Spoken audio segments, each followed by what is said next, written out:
This is PRIME7 Local News. Tonight, local early educators set to strike amid calls for better pay. A new stormwater harvesting system in development for Bathurst. And later this news hour, wild weather wreaks havoc in an iconic music festival in Byron Bay. And justice for a royal nanny once accused of having an affair with Prince Charles. Now, PRIME7 Local News. Good evening. Early educators across the Central West are preparing to go on strike, calling for better wages and working conditions. It comes as those in the industry report excessive burnouts amid workforce shortages. The national strike is set to take place on September 7. It's still a while away, but local educators say they want to give parents and carers plenty of time to make alternative arrangements. They also believe more needs to be done to retain and secure workers in the industry. And today, the union is calling for their wages to increase as well. Early educators that work in long daycare centres with little children often have exactly the same qualifications as people who work in schools, and yet they're paid significantly less. We have issues with staffing. Just today we've got 3 places that we weren't able to fill with our staffing because of lack of numbers, people who are sick, people who are leaving the industry. The Minister for Early Learning, Sarah Mitchell, says over $280 million is being invested into this sector, although pay and work conditions are set by the Commonwealth. The union says they hope the federal government will come to the table before September 7. Train passengers will be back on the Main Western Line from the end of the month, more than 2 weeks earlier than initially expected. After a major landslip halfway between Blackheath and Mount Victoria, crews have been working around the clock to restore the line. Freight operations will also return to full capacity from next week in a local boost for businesses. But we've been able to ensure that the commodities and the products that are produced in the regions get onto rail and get through to port. About 40,000 tonnes of rock was needed to rebuild the embankment and repair this 60-metre deep landslip. It'll be close to another year before Bathurst has a working stormwater harvesting system after the project faced major delays in the initial planning stages. It comes as the city's population is expected to grow, placing extra demand on our water supply. Years in the making, Bathurst Stormwater Harvesting Scheme is now a step closer, with the contract finally awarded for the works. Such a significant project to go into a local company such as High-Nash is, we're excited to work with council. As part of the project, stormwater runoff from drains and local catchments will be captured through the harvesting scheme. It will begin with a 36 megalitre storage pond in West Bathurst. The water will then be pumped to the treatment plant for filtration at Gormans Hill, allowing the runoff to make its way back into the town's supply. But the project will require some work. There's earthworks in the ponding, there's some underboring and pipeline works. The project was first announced in 2019. There's been a little bit of a hold-up, but there's a lot of hurdles to jump through and a lot of hoops that we had to jump through and get over. And we're being told further delays are a possibility. There are some challenges around material supply and specification and detail to work through. The project is part of a $20 million investment from the state government to boost Bathurst's water security, providing an additional drinking supply. We've had droughts in the past and we're going to have droughts in the future, and we've got to make sure that our water supply is there for a growing city. A recently revised figure shows around 13,000 people are expected to move to Bathurst over the next 2 decades. The population prediction was about 0.7%, but it came in after we approached the state government at 1.1%, which is pretty well double what we were expected to. Which will put further demand on critical services, making projects like this one worth the wait. Ruben Spargo, PRIME7 News.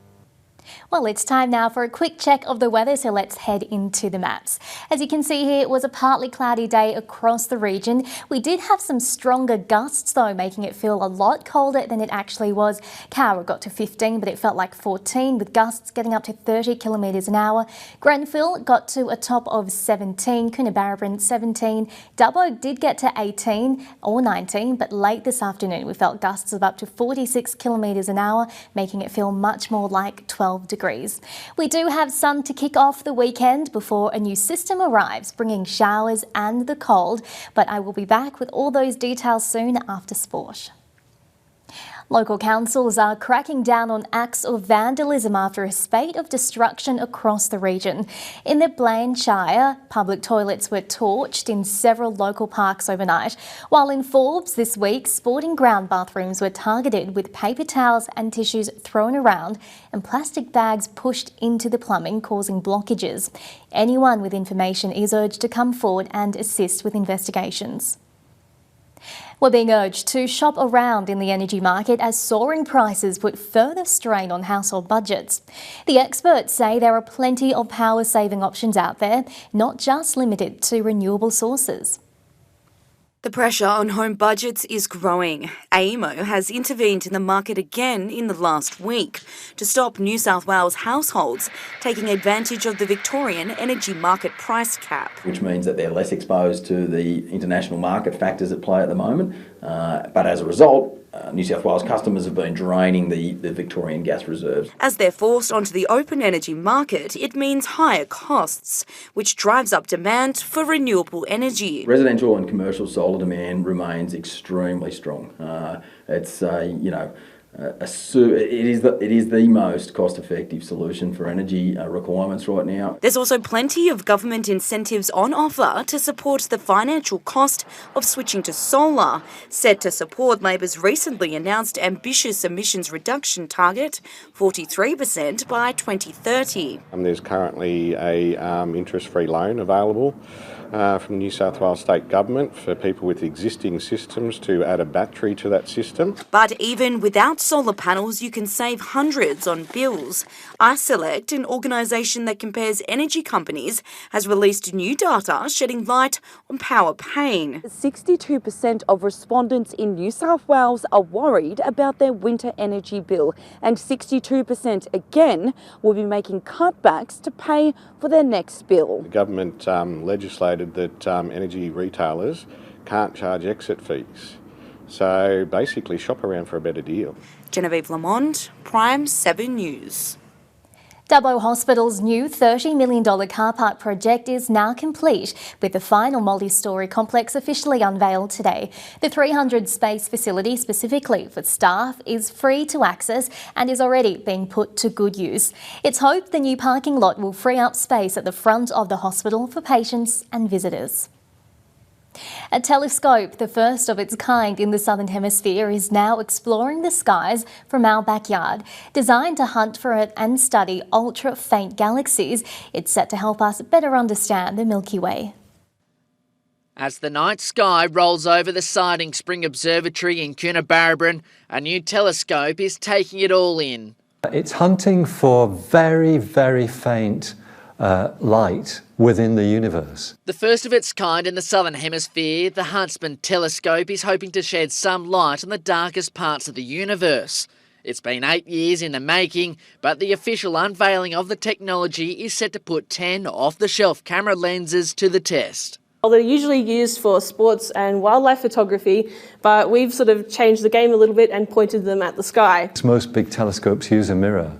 Would not be good for this, because mirrors, as well as reflecting the light from their celestial objects, a mirror will also scatter it. Working on the project were 5 PhD students from Macquarie University. When I started, I didn't know anything about computers or hardware or telescopes, and everything we sort of learnt from scratch. Despite being in its early days, the Huntsman telescope has already produced astonishing images, and these pictures are crucial in providing clues to help us better understand the night sky. What are the behaviours that are happening around the formation of galaxies through to collision of galaxies to hopefully help inform what's to happen in the fate of our Milky Way?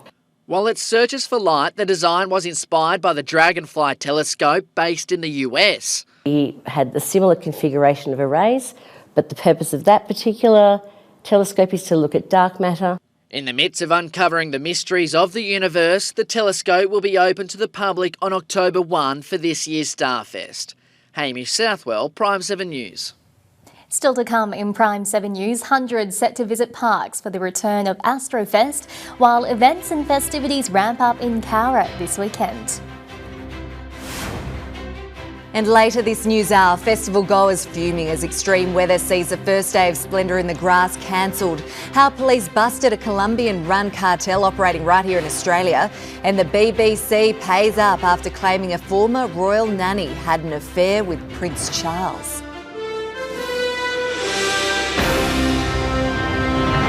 One of the biggest astronomy festivals in the region is making a return to parks this weekend. After a 2-year hiatus, the program is promising guest speakers, telescope viewings and the highly anticipated astrophotography competition. For some, Parkes' Astrofest felt like it was a million light years away.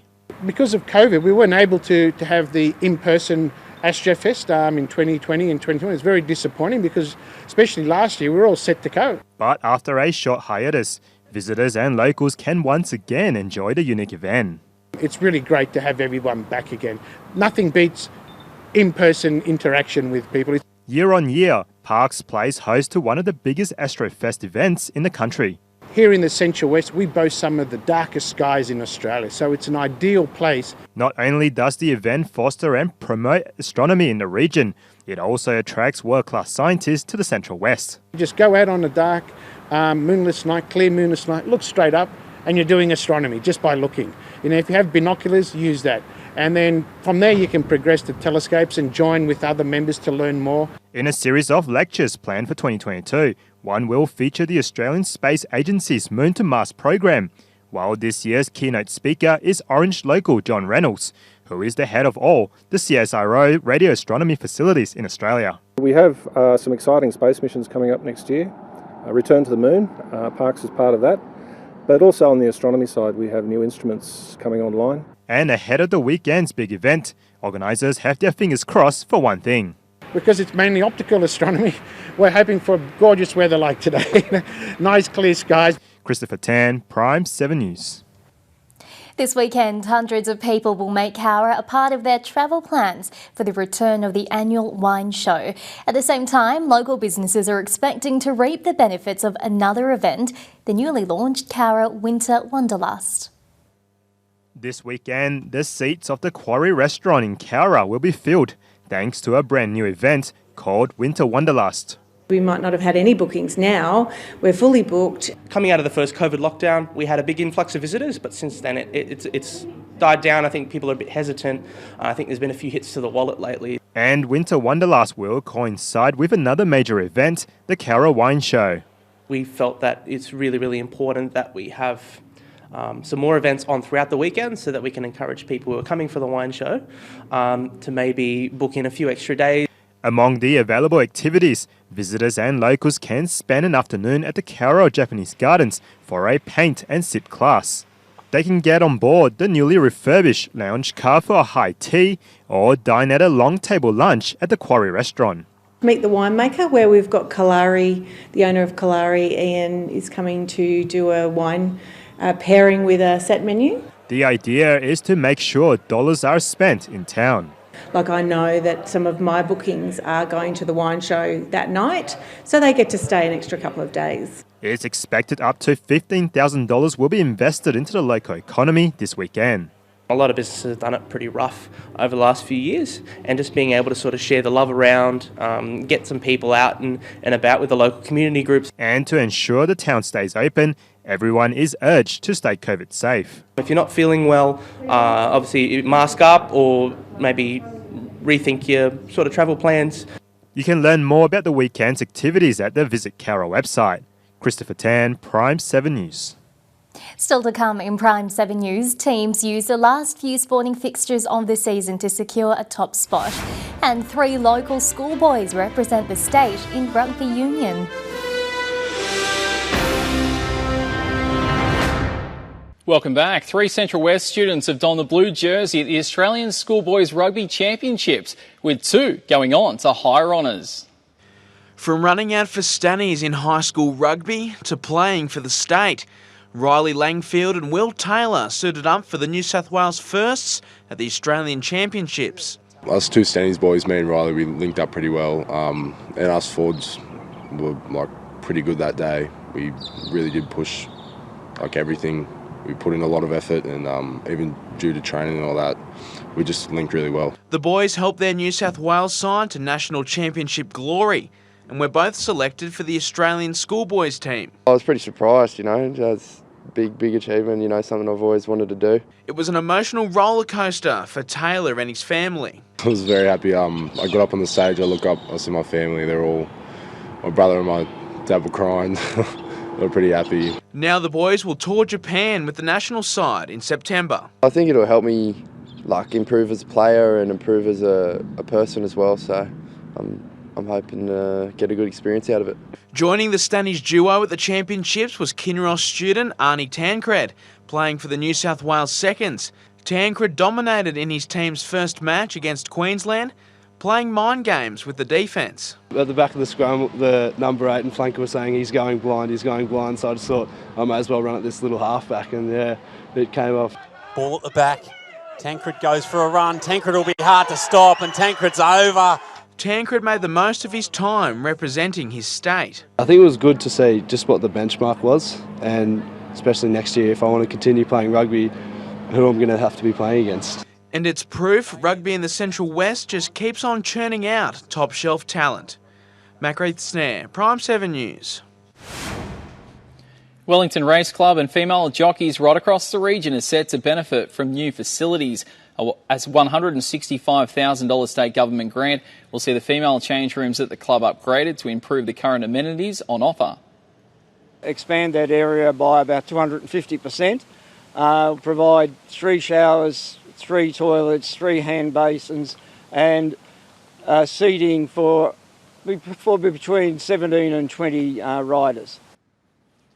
The club hopes the works will wrap up in time for next year's Wellington Boot. There's only a few home and arounds remaining in most of the region's premier sporting competitions, but there's still plenty of final spots up for grabs. If your team is planning on making a post-season run this year, they better start getting their ducks in a row. The Blouse Cup has just 4 rounds left and the premiership is still ripe for the taking. There'll be fresh legs right across the competition this weekend as teams come off a general bye. Nigel Staniforth and his third-placed Orange Emus will look to use the week off to their advantage as they head to Forbes to take on the Platypi. We got 5 guys back in our forward pack, which makes it, and we actually got a really strong bench now, and that helps 2s and onwards. So it's been hard work, and we've been scratching around, but hopefully everyone can stay fit and healthy and we can give it a good shake. Cowra Eagles might be sitting atop the ladder, but they'll be a bit apprehensive this weekend when they mosey into the Lions' Den. They'll play Orange City at Pride Park, and the Roos will make the big trip to Bathurst to tackle the Bulldogs. Let's swap the rugby ball out for a Sharon as we take a look at round 11 of Central West AFL. It'll be a local derby at George Park between Bushies and the Giants, while Orange welcome the Demons to town. Changing gears to the Peter McDonald Premiership, the last round of intergroup play will start with Cowra hosting Dubbo, wrapping up with a clash between Forbes and Hawks. In Premier League hockey, Souths will look to bounce back against the Saints. Panthers will battle it out with Sims and Parks play City. Rounding out our weekend sporting fix will be Western Premier League soccer. Fresh off their second consecutive win, Sims will look to stay hot against crosstown rivals Waratahs, and Bathurst 75s will welcome Barneys to Proctor Park. Macraith Snare, PRIME7 News. Central West hockey duo Hannah Cabell and Eva Reith Snare are in the win column at the Under-21s National Championships. After a 2-1 loss to Queensland on day 1, the girls bounced back to dismantle the ACT 5-0. Cable is leading the team around the paddock, captaining the side, and Reith Snare controlled the flow of play through the middle, being named player of the game. Meantime, Parks' Abigail Simpson is also representing the region, playing for the New South Wales Seconds team. Still to come in PRIME7 local news, Phoebe Dees is back with all your local weather forecasts. Welcome back. Let's head into the weather maps to see what our weekend weather is looking like. The East Coast low causing grief on the North Coast is continuing to move offshore. You can see there on the southeast Queensland border. It is going to be whipping up large, powerful surf though, and some decent rain is still falling. Things should be settling down by the end of the weekend though. There is a cold front and associated low, which is set to move into the state early next week. That's likely to generate some gusty, cold weather and showers. That rain also extending to our northwest districts as well. Now, we're already seeing the bulk of this rain fall on the coast, but over the next week, our inland areas could see up to 10 millimetres fall. Further west, though, it is looking fairly dry. Now, we're expecting a partly cloudy day tomorrow to kick off the weekend. Winds becoming light in the afternoon. Daytime temperatures just above average in the central west. On the slopes and plains, though, we're seeing temperatures around 5 and 6 degrees above average for most centres. Cowra getting to a top of 18. A slight drizzle expected there for Lithgow. Sunday is a chance of morning fog, but that should clear to some nice sunny skies across the west. And for our slopes and plains, Cobar, very warm, you can see there, getting to a top of 20 degrees. Our overnight and daytime temperatures well above average again. We'll feel some light winds about 18 for Cowra. And it looks to be a cloudier day on Monday to kick off the start of a new week. There are a chance of showers. No more than 2 millimetres is expected though. And as this new system enters our state, Tuesday looks to bring the majority of the rain to end the cold weather there. You can see Friday getting to a low of 1 degree, getting to a top of 15. The rain back on Monday, Tuesday for Dubbo. If we head to the central west, similar story. Tuesday, 8 mil, and it looks like Friday again is very chilly. And that is your local news for tonight. Thanks for watching. Join the debate on our Facebook page and you can catch up on our website or at 7plus. But right now though, Madeleine Collignon has your national news with the chaotic scenes as organisers pull the pin on a major music festival.